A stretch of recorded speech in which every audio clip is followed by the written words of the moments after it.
Hi, my name is Lilia. We need to get more girls involved with the STEM fields in order to be equal participants in the future generation of innovators and leaders. I reached out to inspiring role models who are paving the way for women around the world to hear about what they had to say on closing the gender gap. Sure. So my name is Nina Hatkin Thomas. I'm a neuropsychologist at Children's Hospital of Philadelphia, which is a psychologist who focuses more on recovery from brain injury. So I evaluate kids who have had things like tumors, strokes, metabolic disease, pretty much any type of genetic or neurological condition that would impact brain functioning. And I got into the field. I was doing a Ph.D. in clinical psychology, and then I started actually working at a neurological clinic doing neuropsychological testing as a psychometrist. Upon reflection, was there a defining moment in your career that you can share with us?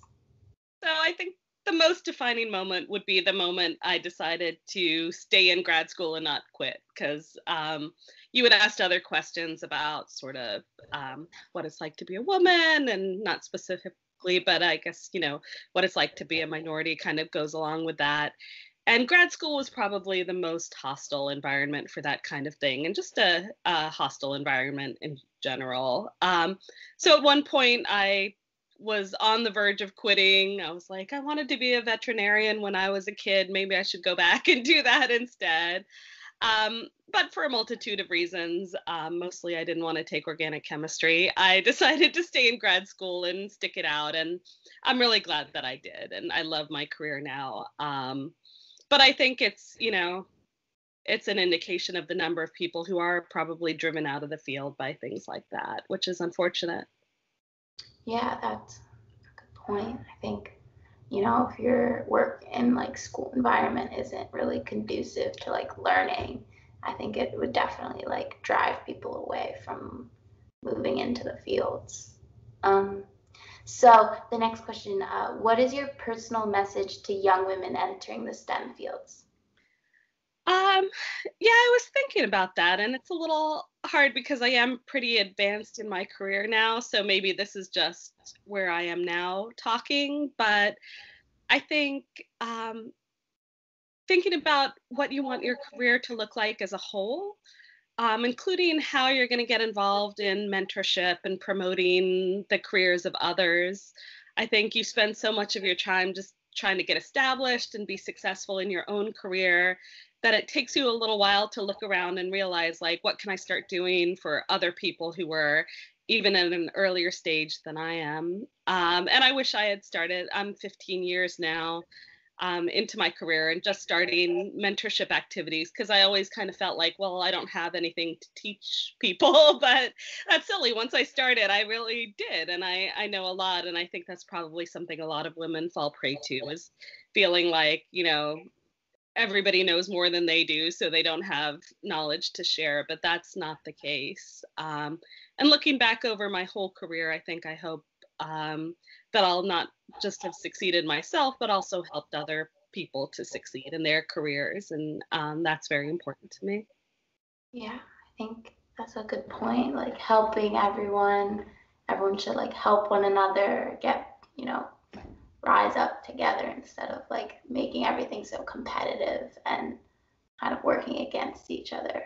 Yeah, I think especially in grad school, there are definitely people who had that attitude that they would succeed, only at the cost of other students. And I can't imagine where they are now, but I don't think it would nearly be as successful, because a lot of succeeding in any field, I think, is the relationships you form. Even if people move away to other institutions or sites, they might involve you in multi-site projects or just call on your expertise at different times. And you want to cultivate those relationships, not, burn bridges everywhere you go. So. Yeah. And I guess the last question, you've had many successes in your career, and I suspect your life. Can you share the one that you are most proud of?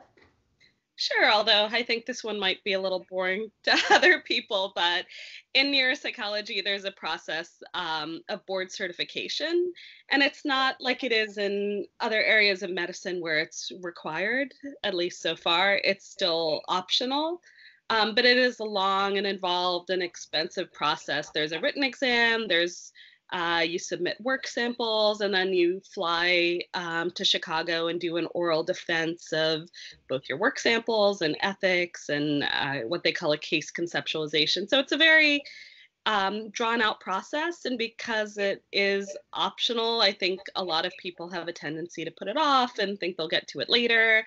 So deciding to just kind of suck it up and move ahead with it and accomplish that, I think, is one of the things I'm most proud of, because it was the most hoops in a row to jump through that I didn't actually have to. Like things like your licensing and exam, you have to do that. There's no option if you want to get licensed. But that was kind of an extra career development thing that I did. So I'm pretty proud of that. I think that's impressive. Like, being aware enough and like willing to like put a lot of work into something that, a lot of people are just like pushing away and like doing later. I think it's really cool that you just went for it and just did it.